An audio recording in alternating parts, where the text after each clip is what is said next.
And welcome everybody to another edition of We Welcome Your Teams. This is Rich Hurst of West Bromwich Albion, and alongside me is my usual co-host, the voice of Old Trafford, Alan Keegan.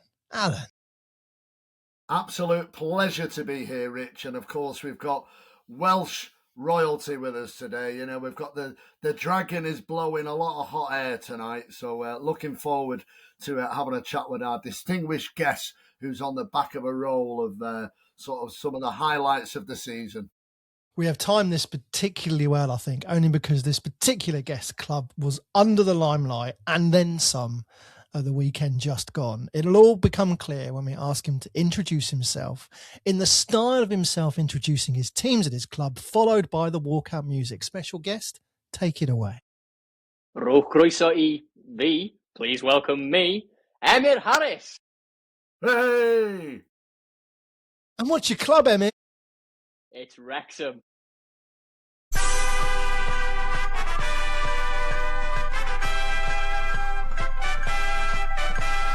Here they come, our mighty champions. Raise your voices to the anthem. Marching like a mighty army. Wrexham is the name.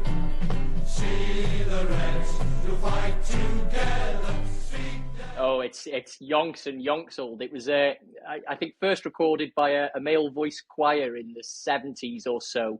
A lot of people, a few of the DJs of Wrexham still have the old single that it was on that you'll hear spun every now and then. And that's your walkout music. I mean, I was listening carefully on in the FA Cup game you recently had against Chelsea to see how that sounded. And of course, the telly talk over it at points, and they've got that's the point. It annoys me, and it will annoy all of us. That's the point when they put the teams up and start asking questions and run through their intros. I just want to hear the man's intro music. Yeah. But it's amazing to hear that. That must be quite something when the teams are walking out. Aye, well, the fans, just after that bit where we faded out, it goes fearless in devotion, and there's two claps, and then it's rising to promotion and two claps. So we'll normally knock the levels down, and all the fans will clap, and I'll give it a punch in the air with a microphone just for good measure. And it does get electric at the racecourse with that over the tannoy. Wow. And I take it that to me sounds like one that will never ever be changed, no matter who comes into the club and decides that we need a different atmosphere or we need to ramp it up a bit. That's not moving, is it? Well, I think you'd probably struggle to find a better fit than Wrexham is the name for Wrexham. So yeah, I'd imagine it's going to be, and there's plenty of variants of it out there now. So yeah, I'd imagine it's here to stay. So look, you are fresh from Wrexham's game against Chelsea in the FA Cup, which was an incredible match for many reasons. I mean, absolutely gutted for you that you didn't go through. But can you just kind of, now you've had a couple of days to get over it, how do you look back on that game? Not just from Wrexham's point of view, but from your point of view as the announcer. Well, I mean, on my way back through the ground after the game, you have your normal sort of checkpoints where you stop and speak to all the stewards, and what was said again and again and again was they got the Champions League in the week, and we moved the ball just as well as them. Yeah. And for stretches of the game, I'd argue we were the better. I'd argue for 80% of the game we were the better side. Yeah. It was. What a fast-paced game of football. I mean, at the racecourse, I mean, as we've risen up the leagues, the standards got better. But I mean, I almost got whiplash. The ball was, it was, the way we were moving and Chelsea were moving the ball. It was such a fast-paced game, and we really rose to the occasion. It was really enjoyable just watching us play like that. And Chelsea in the cup is always a very enjoyable fixture. And to put in a performance like that and to look as comfortable as we did. If you want proof that we're of a good enough standard, I think that's it. Yeah, it's interesting because living where I do, I live in Stockport, you see. So for many years, you had that sort of Wrexham-Stockport sort of rivalry, didn't you? And of course, and then obviously you made it up. We missed out on the in the playoff sort of thing last year. But what I have noticed with that particular game we're talking about, you gave the FA Cup the respect, and you had a very strong team. Who's your star players? Who are the sort of, from the goalie to the middle to the forward? Who's the standout players for you? Well, I love Arthur Okonkwo. He's started most of the season, if not all of the season. I think he's a brilliant shot stopper. Is one goalkeeper who lines up for a penalty, to save, to take a penalty, and you think, I quite fancy him to save this every single time. I think he's a brilliant shot stopper. Is Arthur Okonkwo. Did get sent off against Chelsea, but Dobson's a standout for me as well. I think he's absolutely fantastic. Didn't play, but Issa Kabore up the wing. I mean, to be honest, he's the first footballer who's signed for Wrexham where I went, that's a footballer. And it's got nothing to do with how he is on the pitch. It's got everything to do with his bright blue Range Rover that was in the car park.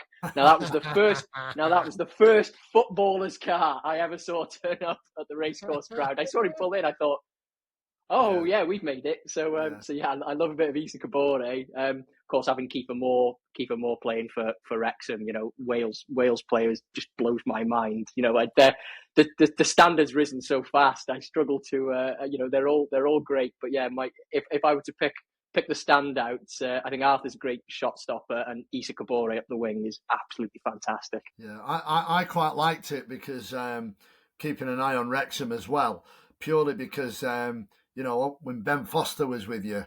It was really good, and I'd done some stuff with Ben afterwards, and he said it was one of the best times of his life. He said he absolutely loved it. And didn't he say didn't mention West Brom then? Actually, no, we didn't have time for West Brom. I'm sorry about that, mate. I'm sorry about that. But didn't he have a last minute? Didn't he save a penalty, Ben? A significant penalty, playing for? He Wrexham? Did. Yeah, he did. It was the it's what meant we could go up automatically. It was a huge moment, huge save. He'll never be forgotten for that one. Yeah. So all these tenuous links you see, Rich. That's the way it's rock and roll with Wrexham. I know. Yeah, I know. I always when that draw came out for the Chelsea game.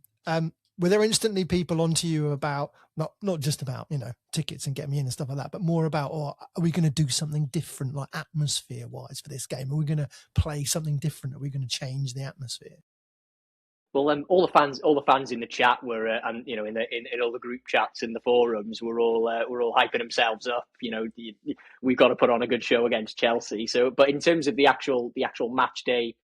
The match day proceedings, it was much of the same. We did have a tribute for Joey Jones, well loved at Chelsea, and of course Mr. Wrexham. 50 years of association with the club. So there was preparation for that going on. But other than that, it was and of course all the VAR because at that stage they bring in VAR. So there was a lot of people milling in and out of the scoreboard room, and a lot of wires ran between doorways, etc. Getting that set up. And I'm guessing that was your first experience of it, being an announcer when VAR gets called into question. Yeah, I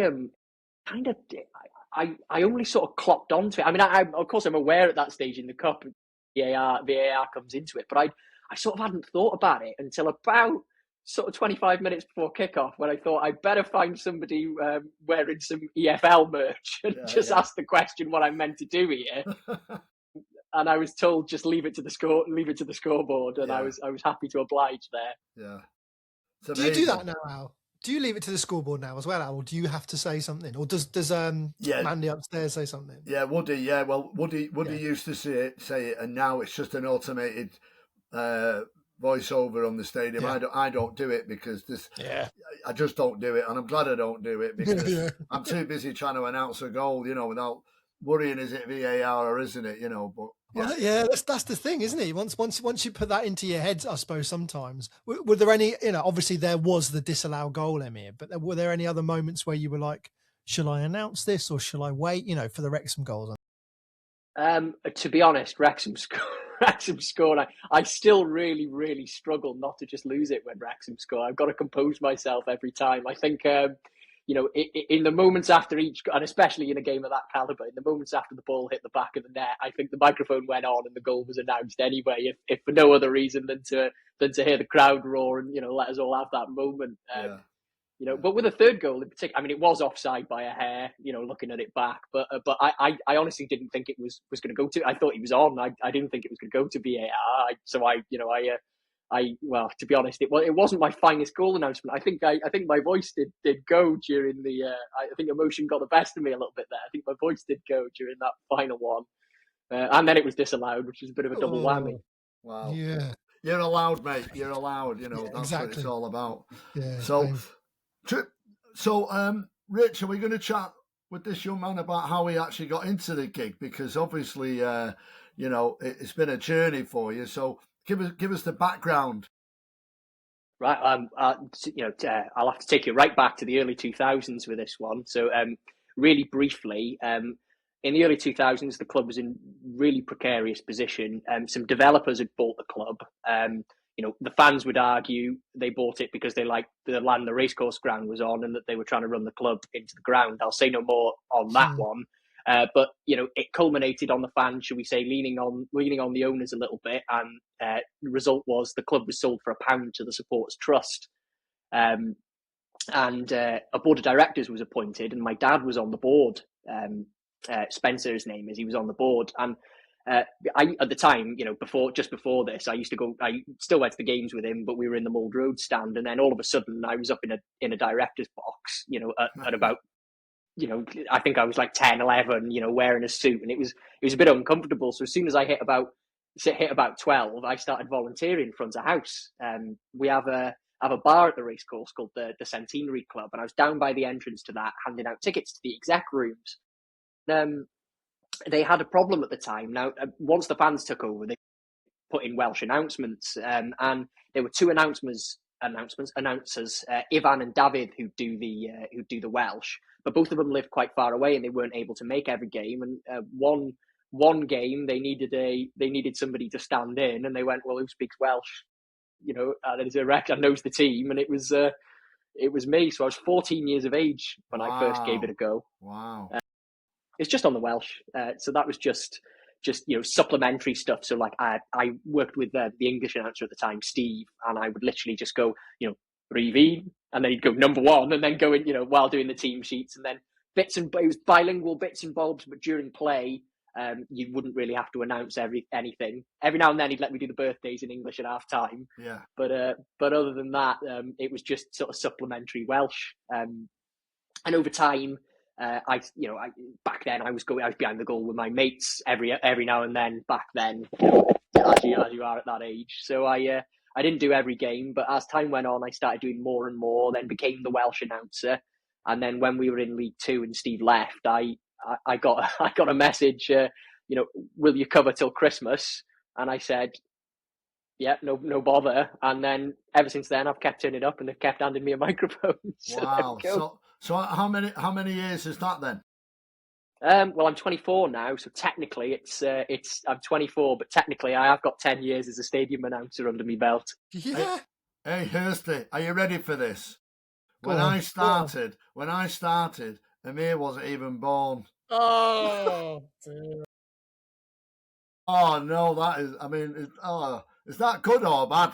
I don't know. It's just a sign of the times. I think it's a sign of the next generation coming through already. Yeah, it's great. Yeah. Well, I'm kind of sitting somewhere between the two, I guess. I don't know. Yeah, that's a great story. It's amazing. Yeah. The when you were doing I'm just interested in like that coordination between you and the English announcer, like you said there, for doing the team. So I'm guessing you're standing next to each other, with a mic each, or handing it back and forth. Yeah, so at the time, and bear in mind, we were non-league, but the guys on the music were called Andy and John, and they were, I think it was John who did it, but they were like pub DJs in Wrexham, and so the music was done. They bring their mixer in, their two CD mixer, and the mics were, I think they were karaoke mics, well, they certainly were, you know, the mics that they used professionally. And we'd connect them all up, and they had plenty of range on them, mind. And we'd sit the other side of the ground, behind where the dugouts were, and I'd be sat next to Steve, and then we'd have a microphone each, so it would literally be. Or sometimes if we were out of double A's, as did occur, sometimes they went missing in those days. We just had one between each other, but it did the job. Hey, absolutely. I love that. And of course, I mean, you know, that's back in the day, that sound system. Of course, you know, you've had a big Hollywood takeover since then, and everything's been plowed into the club. So of course you have a brand new sound system, don't you? Not so. We are building a new stand, so I don't think it really makes sense to replace the whole system and then have to mess with it again. So what they've done is they've replaced any speakers that were broken, etc., just to get it, keep it operational for now. And then once the new stand's built, obviously it'll get done properly. But it's a bit of a patch up for now, just to get us to when, which shouldn't be very long. But yeah, just to get us over the line. Some of them are horns.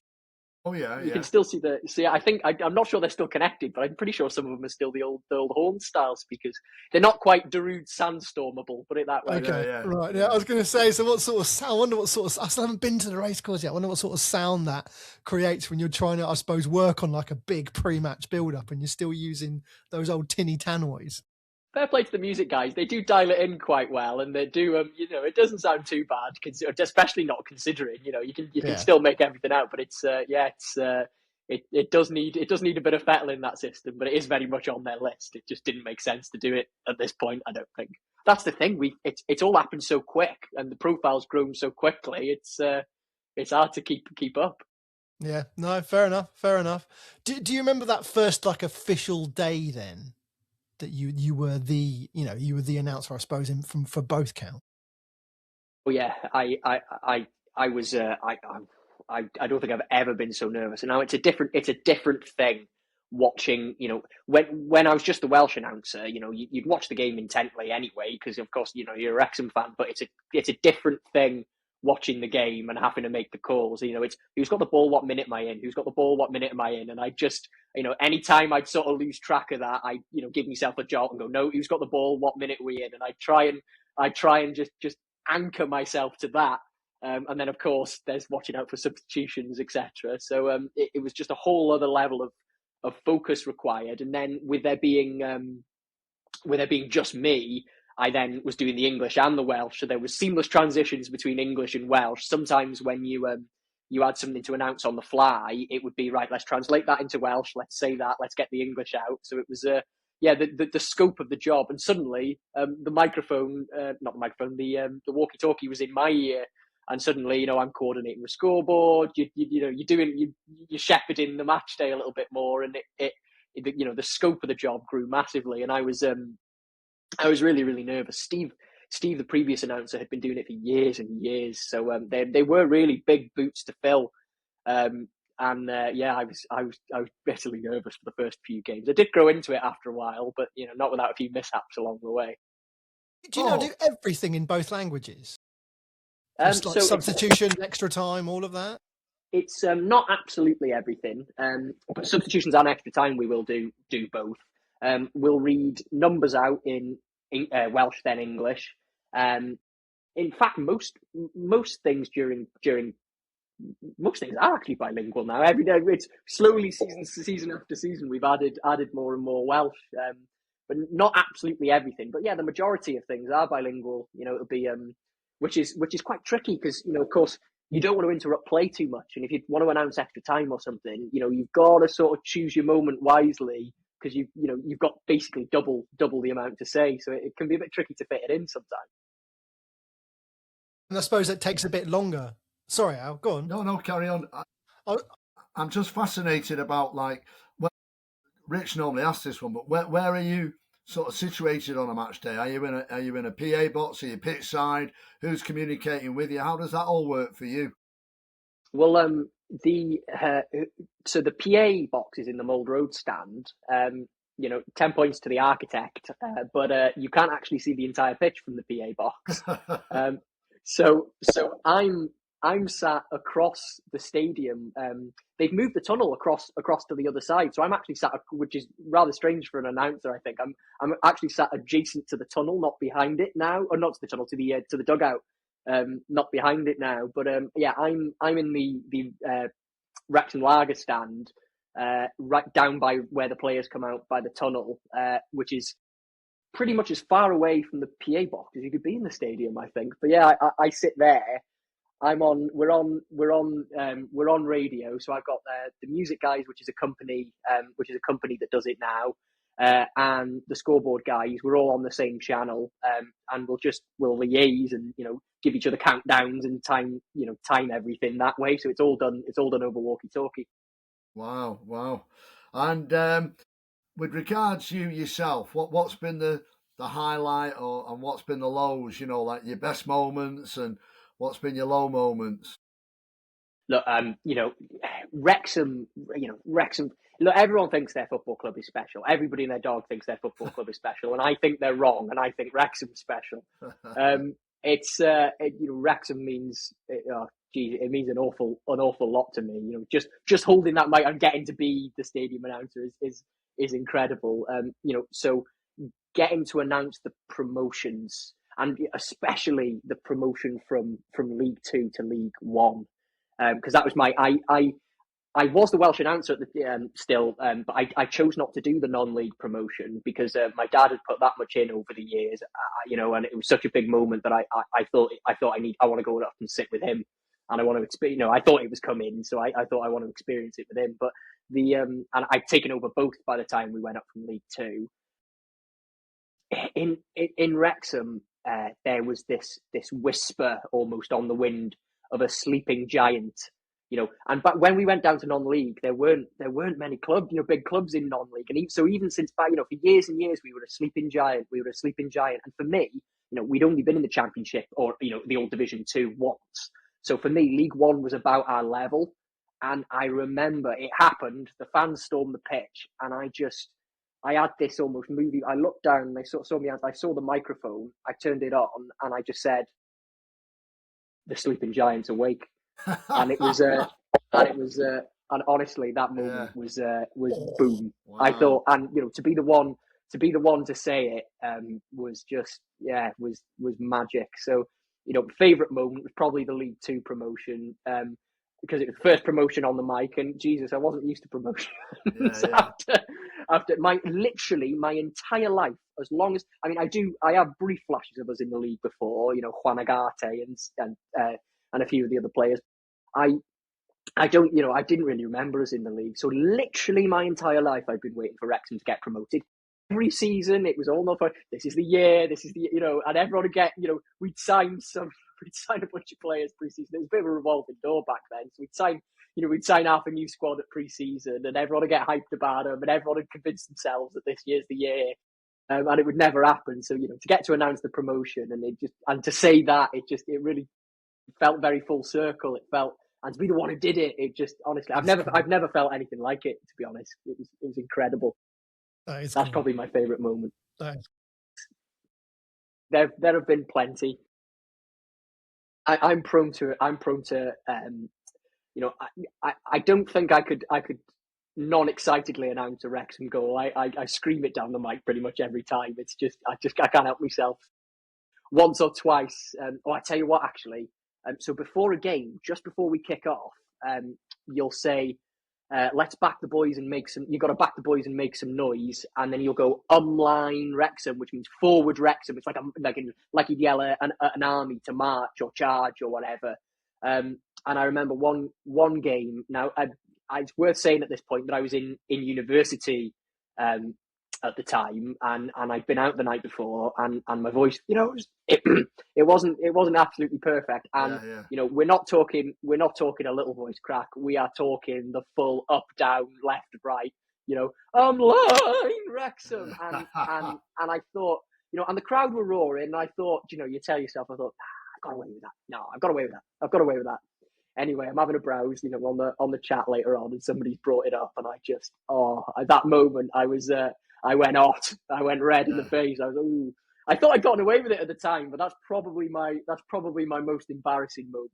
It's not fun, and it's right on kickoff as well. So it's the big, really. If you think of all the stuff we do for matches, really, those 5 minutes between sort of 5 to kick off, that's our bit. That's the bit you really don't want to mess up anything or have anything go wrong. Yeah, it's a lot of pressure though. Yeah, a lot of pressure. Yeah. My first time doing it, I was nervous as anything. I committed on my first time though. I took a deep breath and I thought, right, well, if you're going to do it, you better do it. So I And nowadays I try and hold it. I try and hold it for not too long, mind, because when he blows the whistle, I just stop. But I try and hold it for as long as I can. Sometimes I'll overshoot it and not have enough breath to say the Wrexham properly. It's a bit of a calibration, but yeah. You'll have the lungs tuned like an opera singer by the end of the next 10 years. Honestly, they'll be properly fixed up. I was just going to ask you something about that timing thing that we were talking about. So because you're reading the teams in 2 languages, it takes you obviously twice as long to do your team reads. So do you do that quite close to kickoff? So we'll do one team read. We'll do about half an hour before kickoff, maybe slightly before, depends on how the stadiums fill in. I sort of play that one by ear. And the away team, it's just the numbers you'll say. So you'll go, for example, Revine number 1, Revine number 2. So you can get that out relatively quickly. Okay. But we time it with scoreboard as well when we go through the Wrexham lot. So we've got the timings between the players, cycling about right, so that you can just about fit it in. But it's it does take a bit longer to get through, and of course you can't trip up. You've got to really be in a rhythm with it, because if I said the wrong number in Welsh or misread, there's been some sort of car crashes where I've gone numberine Reeve 1 or something like that. You know what I mean? It gets a bit jumbled if you really got to lock into a rhythm with it, because it's 2 languages. Yeah.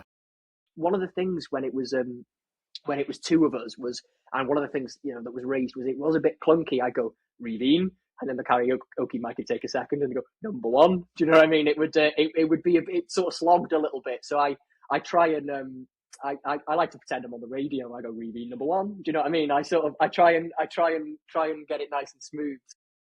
But it's it can be a real challenge. Sounds brilliant. Just going off track slightly, Rich. Is your dad still involved? He's been given an honorary vice presidency, so he's still in the fray, and he's still, you can still catch him. You still catch him up in the director's box of a game. But in terms of involvement now, other than a bit of hosting in the boardroom, that's really all he does. Great, but at least they've kept him on, and they've recognised his role and the work that he did. Before the. He had 2 full-time jobs. Wow. I've never known a man work as hard. I've never known a man work as hard. He'd be up at 5 a.m. He'd go to bed, or he'd stop working at 9 p.m. He did it completely voluntary for Wrexham Football Club. He never took a penny. In fact, he even donated every penny. If he'd go to an away game and that was expense, he'd figure out the costs and he'd donate it back, the ticket, etc. He'd donate it back to the club. He never took a penny. Wow. Yeah. So good on him. So go on, Rich. I was just going to say, does it mean that whilst he's still around, your job is safe? No, it's got some people would believe that, but no, I'm joking. There's a lot of people don't as well. A lot of people do. Some people haven't quite clocked on. He's my father. I suppose those listening to this will know now. But a lot of people haven't clocked on. But no, he has no. Those days are gone. Although he did. He was the one who had those initial phone calls with Rob and Ryan. So I think that was his last act. In fact, I've got a story about that. I at the time, I was in my first year of university, and I'd gone to visit my parents and go out with a few of my mates in Wrexham. And I came down the next morning, and I was in a dressing gown, feeling slightly sorry for myself. And I limped through the living room, and I just looked to my right, and my dad was on a video call with a guy who looked extraordinarily like Ryan Reynolds. And anyway, I went to the kitchen and I made myself a cup of tea, and I said to him later on, I said, "Oh, who's that fella? He looks exactly like Ryan Reynolds, that guy." And he went, "Yeah, he gets that a lot," my dad said. Another 2 months went by, not a clue. Oh, brilliant! No, he didn't tell. He didn't tell us. I mean, of course, look. I mean, two big Hollywood guys interested in buying your football club. He did not want to. Nobody involved wanted to put a foot wrong there. Yeah, wow. So it was kept under wraps really well. Yeah. What? I know Rob was the instigator, but what was why Wrexham? Why did he initially choose Wrexham? Obviously, he got Ryan involved later on. We've watched. I've loved the documentaries, by the way. I thought they've been brilliant. But what was that initial? I can't remember the connection of why Rob chose Wrexham. Well, I think Rob had had gotten into football, or he'd watched a documentary or something about football in the UK, and he'd gotten into it. And then he spoke to Ryan about the prospect of owning a club, and then taking them through the division. And they had an idea that they wanted to do that first, and then they started looking for football clubs. I'm pretty sure they'd looked at Macclesfield as well, and there were a few clubs that they'd considered. And I think Wrexham just the story, and it really fit. It checked all their boxes. It had the infrastructure, it had the support, it had the potential, and I think they just really liked the story. And the fans stepping in and saving the club, and all of that. I think that I'm not them, so I'm not quite sure what the deciding factor was. But they were interested in buying a club and doing what they're doing, and it just so and they made their inquiries, and they eventually decided on Wrexham, which I'm very glad about. I bet. I bet. And I'm guessing, are they trying to have an influence on, like the match day playlist or what goes on the mic? They, as of yet, haven't touched any of that. There's not been any Hollywood influence there, mind you. You'll see at half time now. We've just started implementing some. We do some games on the screens at half time and some bits and bobs. So it is getting a little bit more. More of a halftime show at the Racecourse ground. So perhaps that's a little shred of influence there. But no, they've their whole note was, and they recognised how important and what the club meant to the fans, and what the specific vibe. Wrexham has a, everyone thinks their football club's unique, but I think Wrexham has a really unique vibe, and I think they tapped into that, and they recognise the importance of its preservation. So they haven't, in terms of that, got involved, and that's to their credit, to be honest. I think. Yeah, there's not. Well, Sunderland fans will tell you more from their documentary about when the new owners try and meddle with the match day experience and the match day music and how badly that can go. So yeah, they've probably learned some valuable lessons there. Do you see them around on match days? Like when you're in, or do you ever say? Well, my first encounter with Rob and Ryan was they came to my house for an episode of the documentary, which I didn't know about until just before. I was summoned home from university, and at the time, I had we'd done a Movember challenge and in uni to raise some money, and we'd broken our threshold, so I had to dye my hair blonde, and I looked like just a Poundland M&M, just with this blonde quiff. And they came, and they turned up and they did a bit of filming. Luckily, I don't think that footage was used. And then they came back a bit later on when I'd managed to sort the mop out. But they did pop round, and I remember just being a bit starstruck, and I remember just thanking them profusely, especially Rob at the time, because at the time, he seemed to be the one who was sort of driving it and was dead excited. So I ended up, and I kind of, no, I won't say I regret it because it's on video, but I handed him on the way out a signed version of the matchday programme from the Arsenal FA Cup game in 1991, where we knocked Arsenal out the cup. I managed to rustle this up on eBay years prior, and I found, just seeing him around the racecourse, I got Mickey Thomas and Steve Watkins, the goal scorer, to sign it. And just in a moment of passion, I just gave it to Rob, and I just went, and he went, no, and I went, no, thank you for buying Wrexham. Yeah, they were really excited. It was pre everything at the time, so they were really excited and passionate. Nowadays, I mean, to be honest, that was pre the mop, so I'm not sure they recognise me nowadays. Right, but I'll give them a nod on the way down the stairs as I go past if they're in. But I'm normally it'll be as I'm coming out to do my first announcement or something that I'd run into them. So I'm quite laser focused, so I don't have much time to chat. No time for these Hollywood so-and-sos. Got work to do, mate. Yeah. Got work to do. I do vividly remember a kid asking me for a photo as Ryan went past, and I did walk with my chest puffed high for a few days after that. I was pretty happy with that. That's cool. So if only he'd have turned around, he'd have been asking exactly. Ryan. Yeah, exactly. Can I have a photo, please? And Ryan goes, yeah, of course. He goes, no, not you. I want the stadium announcer. Yeah. Oh, brilliant. Love that. Yeah. That's brilliant. Oh, and obviously in the match, during the matches, where are you? Who's around you? What's going on when you're in game, as it were? So I am literally sat in the stands. with a little folder with me script and me mic. Generally, the people around me are the same few people every time, but it's not like I'm not on the media bench. I am literally just sort of fly on the wall, man on the ground. So it's a bit of a rotation of staff and people who are sort of friends and family of the players who are sort of around me where I am at the moment. So we have I'm quite far away. I'm the other side of the ground from where the board goes up for substitutions as well. So we'll have, whoever is around me is recruited as my eye for the duration of the game to watch who's coming on and off. But yeah, I'm so sorry if you're listening to this. I don't know your name. There's a lady. She brings me a Kit Kat every game. I've forgotten her name. It's gotten too awkward. It's gotten too awkward.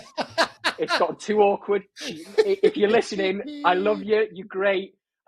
Please put a birthday shout out request in or something so I can remember what you did. Write your name on the Kit Kat and a Sharpie. Just put. This is it. This is it. Yeah. I got chocolate buttons last game. I assume because it was a special occasion. But yeah, she brings me. Wow. She brings me. She's amazing. But yeah, it's like that. People you meet at the football, you sort of nod and say hello. It's there's loads of people like that. But yeah, no, there's I'm sort of in the friends and family. Have you met Mickey Thomas? Mickey Thomas, of course, I've met Mickey Thomas. He's that magic little man. Yeah, great fella. Yeah, I do. He's got stories and a half. Mickey Thomas, doesn't he? He is brilliant. He's absolutely brilliant, Mickey. Great fella, and I'm so pleased for him because he hadn't been well, had he, with his cancer and everything. So he's back on track and a great character as well. What about your music then? What's the story with the music throughout the sort of build up and at half time and at the end? So up to this season, it was the same music guys we've had for Yonks and Yonks, Andy and John, doing it in a voluntary capacity, who were sort of local. I think John is a local DJ. I think Andy did bits of it as well. But they left last season, and then a company came in and took it over. Right. So they're given playlists, etc., by the media team, and they sort of hit go. It's normally a rotation of 2 or 3 people. But yeah, it's a company that come in and do the music, and then their playlist is curated by. I mean, I'll ask for a song every now and then, especially if we're winning. If the goal score, whichever Wrexham player scores the winner, I'll ask that their song is played at full time. So I do get a bit of sway there, but I don't decide the music quite yet. I have been asked to take over that in a bit more of an official capacity, making the playlist pre-match and stuff, which is going to be nice. But that's a nice bit of influence to have. But nice to get stuck into that. Yeah, of course. Yeah. I mean, we had some fun with back in the day with Andy and Joe. I remember, I think Shrewsbury came, and for half time we literally just played the entire Wurzels back catalogue. Right. It was just, you've got a brand new combat. It was just, I mean, we had, we try and wind up the away fans. We do all sorts. Back in the day. I'm absolutely all for that. And have you found you've got to do it a little bit less now? You're climbing the league and you're a bit more responsible. Oh yeah, it's got a bit. You've got to play nice now, haven't you? There's a lot less of that. Those were the non-league days. Yeah. Those were back in the day. That's the thing. You've got to play nice now, haven't you? Yeah. What about half time? Half time, we'll do we have birthday announcements. We have. Well, back in the non-league days, I used to read out halftime scores, and I used to call it magical mystery score. And I pick, I only did it once or twice, mine, but I just picked like some, random country, look at their like 7th division and announce the results. And normally a cheer for look, back in the non-league days, the entertainment was needed. Yeah, you had time for that sort of stuff. But yeah, nowadays we have the birthdays. Obviously, you'll know the proper happy birthday song. You can't play it, so we use Stevie Wonder's version, and I'll go the sound of Stevie Wonder, which means it's time for the birthdays, and we'll read them. And Jesus, I mean, God, everybody sending them in. It's and I love it really, but it's always from about 8 people. Yeah. It's happy birthday, happy birthday Beryl and then you get just this cohort of everybody they know. Yeah. And it got out of hand a few seasons ago, and I'd have like 2.5 A4 sides of birthdays to get through. So I don't know in what capacity what they've done now, but the lists have gotten a little bit smaller. So I assume it's a bit harder to get it read. Yeah. But yeah, You've just given me some awful flashbacks. Talking about announcements on the big screen. So I don't know if you saw. Unfortunately, it did get picked up on social media and shared around quite heavily. But we had an announcement make it to the big screen, which is from a made up name. Which, if you read it in the wrong way, well, basically, Andrew Peacock was apparently the chap who sent it, but he missed out the start of his first name, and luckily, we haven't read the messages for a while. We just started putting them up on the screens, but yeah, when that went out, honestly. And it didn't help that day. We got smashed by Coventry as well. It was the big game that we thought everybody needed to come and stand up and be counted, and then that slipped through the net. Yeah. You know, you got about 3, and now of course everyone checks and double checks and triple checks and everything to make sure what gets. Oh God, it's awful because you just know, don't you? Yeah. I'm so glad I didn't read it out, but it's too late with social media now. That's it. It's gone. So it's West Brom had a bad day on the pitch and a bad day on the screen as well, and it just went everywhere. So yeah, as much as it's nice to read, I was genuinely hoping that there was just a bloke called Andrew Peacock who was going to ring up and say, why didn't you put my screen up? No, it was a wind up, unfortunately. So him and you know, Toby Larone and you know Hugh Joss and all of the Mike, you know. God, can you imagine if that got through? I don't think I'd be here in a job anymore. Blooming heck. Do you know, and also another thing you've started to make me think about is I've been there for like 11 seasons now. And I'm thinking, do I know everyone's name that I speak to on a match day? And I don't think I could 100% say I do. Do you, Al? I mean, Al, you've been at Old Trafford, 26 years now, and there's still people you just nod, and it's too late now to ask what someone's name is. Yeah, no, it's gone well past that, well past it. I mean, you know, a lot of it's, you know, nods and hello and how are you? And, you know, how are you, mate? All right, mate, how are you? You know, what score's it going to be today? You know, it's humanly impossible. You know, it's a nightmare. You know, isn't it? plus you're in the zone to do the job, aren't you? And that's very true. Yes, you know, you're not there in a social capacity. You are working, although people think you're not. They want to talk to you. Did you say that you've got an earpiece in? Yeah, so we've got a little over ear earpiece, so and then I'm the same, so I can be talking to you, and then they're coming into me ear, you know. And you're like, and I'm like looking through you, and I don't hear a word you're saying because I'm listening to what they're saying. You are, It's because as soon as someone radios you, you just switch off. From whatever else is going on. You know, I've only had an earpiece this season. Up until now, we had a floor manager who'd kind of deal with it, but now I've got that. It's a nightmare, isn't it? Because someone's having a really in-depth conversation about the season, or even worse, something more serious. I was talking to a former player once who was telling me about how he'd been ill and in hospital for like 3 years or something, and he was getting right to like the horrible moment, and I was like, right, Rich, can you come in, please? We need you down at touchline because we've got X, Y, and Z here, and I miss. It's horrible. No. I know. It's horrible. It is horrible. I have to. It is a good excuse. You know, you have to kind of say to someone, you do. It's we could do a whole night on the problems of having earpieces in on a match day, couldn't we? And you've only had it for a year, mate. I've had one for 26 years. I had one from the beginning, from the first day. So, and it never changes. No, and do you know what? That reminds me now. I know we're off tack a little bit, but this did come up in the WhatsApp announcers group a couple of weeks ago, and I wanted to bring it up here. Does anyone have the moment when you know you? I think to most people it's hopefully fairly obvious what we do. You know, we stand there with a clipboard and a microphone, all this kind of stuff. Or a folder, Rich. Or a folder. Sorry, my mistake. Or a big black folder with plastic on it. Em has a folder. Did you pick up on that? I've got a folder. Yeah, okay. Well done, mate. But I don't know. Maybe it's not that obvious. But do you? I don't know. I couldn't tell you how many times I've been stood outside. I've been stood, pitch side for about 45 minutes. Nothing happening. just before the players are about to walk, someone will come up to you for a chat. Yeah. That regularly, mate. Regularly. Just, any other time, I've been stood here doing literally by myself, looking around for someone to speak to. Nothing for 45 minutes, like abandoned, complete loner. Yeah. Teams are about to walk out. Someone comes up to you, go, so I reckon the traffic's going to be bad on the way out today, don't you? I'd love to speak, but ladies and gentlemen, Hawthorne's it happens so often. Yeah, it does. At the key moments. Yeah, no, it definitely happens on a regular basis, mate. You can be there, nothing happening as such, and the next minute, before you've got to do something, not just the teams coming out, but some other announcement, and someone will grab your eye and they want to chat, And like, obviously, I think it's the same with you, but I am right next to them. The dugout's right next. I could shake hands with them on the other side of the rail. But yeah, it's always going to happen, mate. It's always going to happen. I remember Adrian from who does stuff at Preston.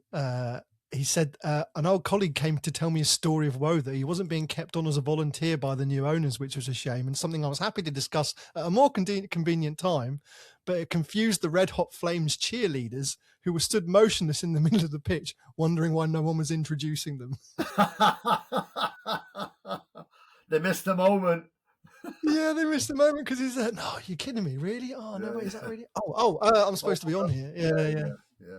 Yeah. Do we need name badges? Do we need special envoys who can just, right, not now, for the next 3 minutes, don't talk to this person, they're in their zone. Hold the board up. Do not speak to. Yeah. You should have like a red and green light on your lectern now, on air, off air. Yeah. Actually, I could probably request that, and it'd happen. It's going to happen next season. I can see it now. It's just the way it goes, isn't it? Yeah. It's just the way it goes. Oh, hilarious. Emyr, look, I know you've been doing it for a while in kind of different sort of levels and stages, but how do you feel now about being the announcer at Wrexham? What has the view you had of that job changed since you got it? Well, as the famous chant goes, I am a Wrexham fan. I am a North Walian. I know what I want and I know how to get it. Follow the Reds until I die. So I've been a huge Wrexham fan since as long as I can remember. It was I used to pull out the PS2 and FIFA 08 when we were in non-league, because it was the only FIFA Wrexham ever made it to before we get to the game. I used to take us to, I used to do what's happening now on that game. I used to sign Zlatan Ibrahimovic for us every time. At the time, I'll never forget. And on Football Manager, and I used to go, when I was really young, when I was. In fact, I've still got the record for the youngest ever junior dragon. I was 2 hours old. My dad drove straight from the hospital. He'd already filled in the form before I was born. He drove straight to the from the hospital to sign me up as a junior dragon. Wrexham. And again, I've said it before, I'll say it again. Everyone thinks their football club's special, and they're wrong, because Wrexham is special. There's something about Wrexham. It gets in your blood, and honestly, if you know, it gets in your blood, and. People in the town. There are some people in the town, they don't have much, and when Wrexham wins, they win. And I think of all the young lads. I think of all the apprentices on their first day. Being a plumber, and you have no idea what to say. Oh, do you play Wrexham? And then suddenly it's all right. And then I think about all that, and then to be and I can't kick a football in a straight line.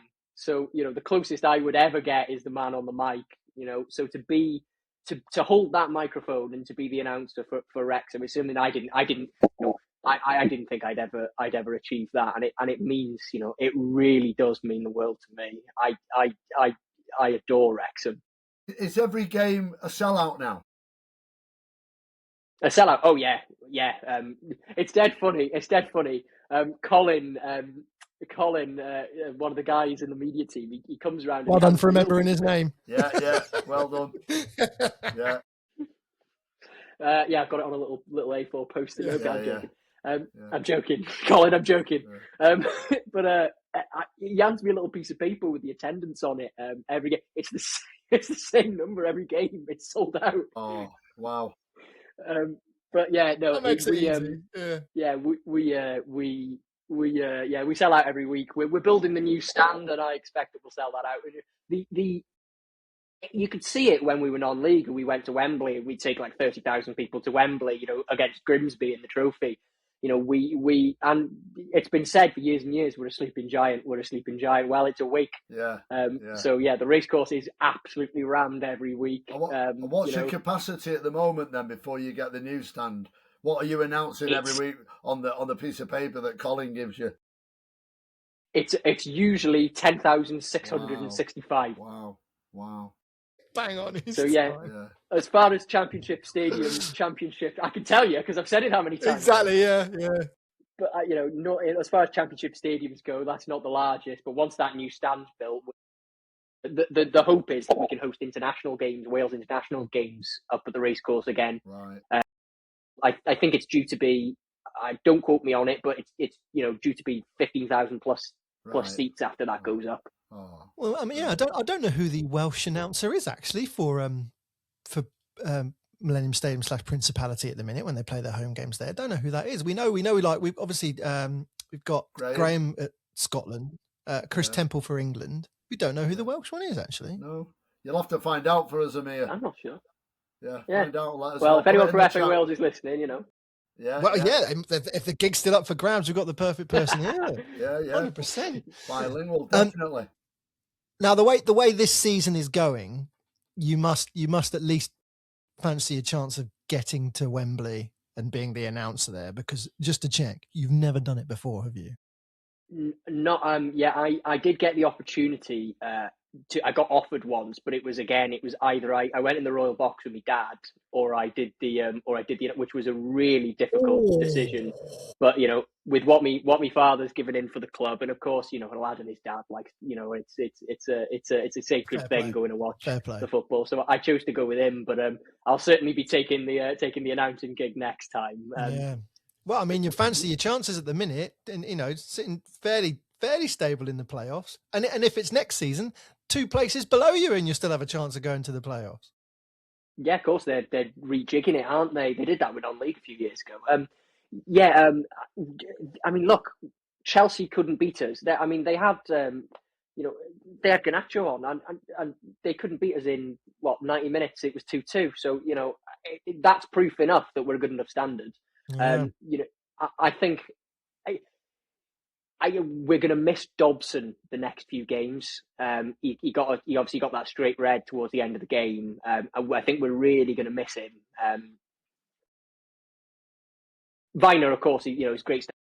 I'm sure he'll do great replacing him. But I think we're going to miss Dobbo, and I think it's going to be a challenge. But if we maintain the same points per game as we've got up to now, then the data says we'll finish in the playoffs, and then it's any man's game. And again, look at what we've done in the cup. I fancy Wrexham in a big game nowadays, which isn't historic. Historically, big game, you'd be like, oh, but we rise to the occasion nowadays. So I don't think it's impossible, and it's certainly coming. You'll see us in the Premier League eventually. I'm absolutely fuming about that EFL decision about the Championship, playoffs extending to 7th and 8th, because the one time that Albion are nowhere near those positions, they decided, and from the looks of things, we won't even be in that blooming league next season either. So we won't even have a. Do you know what? It's scary. It's scary. And again, because of COVID and the way things work, I've never been there for announcing a relegation at Albion yet. Yeah. I really would like that not to change. Yeah. But we're all a little bit nervous at the minute, so we're working extra hard on that atmosphere every single game. You're 1 point above it, aren't you? You're 1 point above Leicester. Yeah. Imagine if they go down. Well, I know it that in itself, but we're all worried about is Albion beating Sheffield Wednesday on the last game of the season, and the season finishing, and then Leicester's points being reinstated after appeal, and that means we swap places with them and end up going down. But I'm not gonna. Anyway, on that note, on that bombshell, let's say good luck to Emyr in what will no doubt be his next playoff campaign. Wrexham are flying high, and it's not just one of those where I think you got lucky to get in that position, Emma. It sounds like you're the exact right man for the job, and earn every ounce of it so far, and all the glory that is yet to come. I tried my best, as I say. Wrexham. Just being there, and especially being the man on the mic, it means the world to me. And I said before the start of the season, finish above 17th. It's the highest finish in our history. I mean, I count my chickens every day with Wrexham Football Club, and it just keeps getting better. It's just I can't quite quantify nor fathom it, if I'm being honest with you. It's just thing after thing. It's like, we signed Kiefer Moore in the off season. I mean, he's a Wales' striker. It's we go from strength to strength at the moment, and it's just fantastic to see. Not just for me, but for the town as well. Wrexham it's really had a major effect on Wrexham. So I'm really, really privileged, and it's just great to be at the Racecourse these days. And you'll be even more delighted when that new sound system comes in as well. Yeah, that'll be. Oh, I don't know. I've been able to hear myself properly. Crystal clear. Might be to my detriment, to be honest. With the, but no, it does do the job. The one that we've got now. But yeah, it would be nice to have that nice new system in place in a season or two. We're all dreaming. Don't worry. Emyr, great to have you on. Thanks very much for being a guest tonight, and best of luck for the rest of the season.